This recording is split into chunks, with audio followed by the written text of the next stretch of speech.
Formula One crossed the Atlantic this week for its second North American race in just 42 days, racking up the frequent flyer miles between Miami, USA and Montreal, Canada. In between, the sport has endured an exhausting European triple header. The Canadian race, which is Haas's milestone 200th Grand Prix, is the last standalone F1 event until Azerbaijan in September.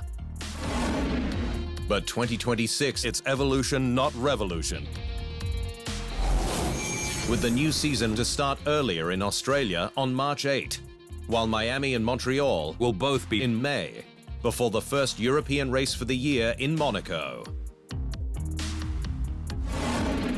Canada's second largest city is party central during the Grand Prix, with the summer event part of a limited run of energetic, carefree celebrations between long stints hidden underneath a frozen facade. And there's no shortage of spectacles, like the cliff diving World Series. Or when F1 is in town, fun like last year's soapbox race at the Olympic Stadium, along a temporary track with Canadian-themed obstacles. Both then Red Bull and RB drivers had a qualifying lap, with reigning F1 world champion Max Verstappen taking pole ahead of Daniel Ricciardo, Sergio Perez and Yuki Tsunoda. They then paired off in grid order to race, with Verstappen taking overall victory over Ricciardo using his weight advantage. I mean, you never know what was going to happen, but I felt after my first run it was quite a good run, but you never know. I mean, it's always so close with the lap times, but it did feel good.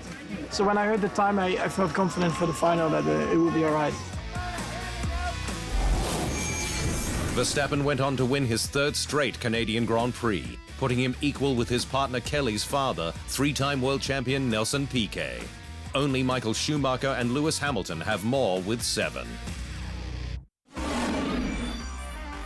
In 2022, Sergio Perez and Yuki Tsunoda raced Zambonis against top Canadians, Olympic snowboarding champion Sébastien Touton and ice hockey legend Piquet Subban. Checo proved quickest around Montreal's Olympic Stadium and lifted the ice cup for his Zamboni skills, though he later retired from the Canadian Grand Prix with a gearbox issue.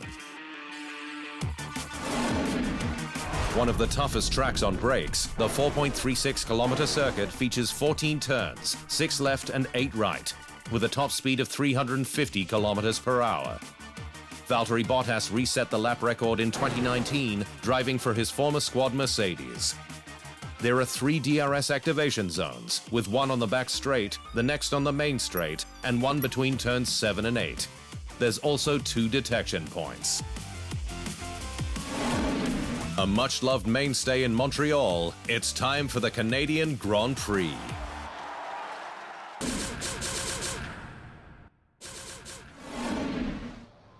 Thanks for watching. To stay up to speed on all things Formula One, make sure you hit the subscribe button.